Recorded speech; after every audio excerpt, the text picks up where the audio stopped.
MyFantasySportsTalk.com.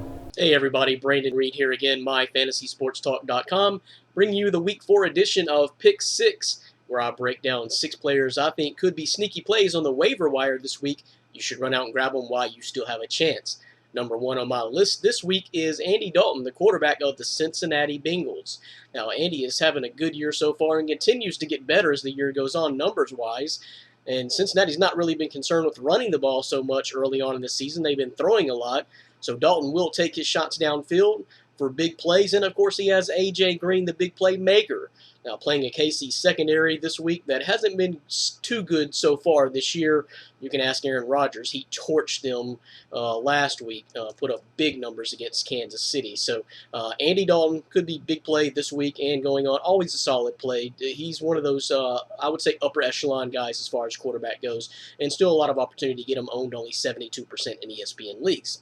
Next up on my list is a running back from the Buffalo Bills, Carlos Williams.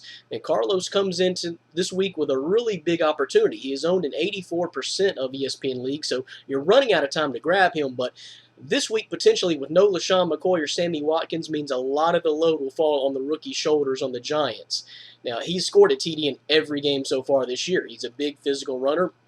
And Rex Ryan will run the ball, so look for Williams to get his share of carries and touches this week when they play the Giants.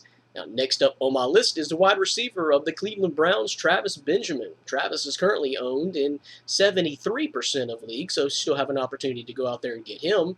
He is still the biggest playmaker on the Cleveland Browns, so if you have to have a Cleveland Browns player, I recommend it's Travis Benjamin. He's going to be a big playmaker regardless of who the quarterback is. He fell back down to earth a little bit last week, but still scored a TD in every game this year. And once again, just the biggest playmaker Cleveland has. And, of course, he returns kicks as well. So always that big play potential.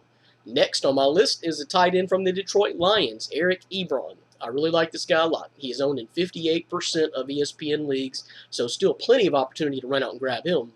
There's not really a lot of good tight ends in the league. You have your elite guys, and then you have everybody else. So I want to keep an eye on him because I think he's going to be really good in the future. Detroit and Stafford are struggling. Calvin Johnson isn't the same. Brandon Pettigrew isn't the same. So Ebron provides a big target to Stafford to dump down to.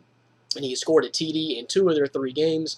I think a lot of that will continue in the future, so keep an eye on Eric Ebron as a keeper, going forward. Maybe not even so much this year. We'll see what happens, but in the future, maybe even next year, he could develop into one of those fantasy wideout guys.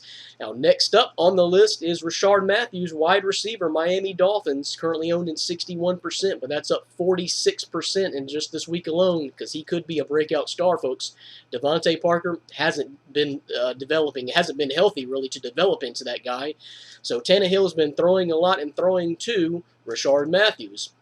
Now when teams do focus on Jarvis Landry, that leaves Matthews open for good looks. He has 3 TDs this season, and the chemistry between him and Tannehill seems to be growing strong, so I recommend giving a good look at Rishard Matthews if you need a receiver in some of your deeper leagues.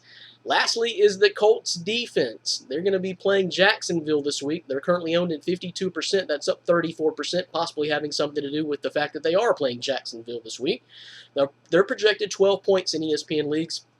Playing at home, hungry for a win since they're 1-2. Now, Indy was many people's pick to make it to the Super Bowl, so not the start they were looking for. So they have to be mad about the way the season has gone so far, and this could be the perfect storm of when they come out and just destroy a team. Now, Jacksonville is a much improved team, but still has a lot of young players who will make a lot of young mistakes. So the Colts could be a big play defensively this week in your fantasy lineup.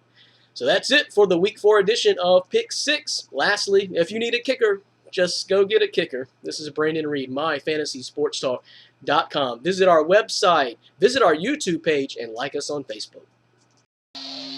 MyFantasySportsTalk.com.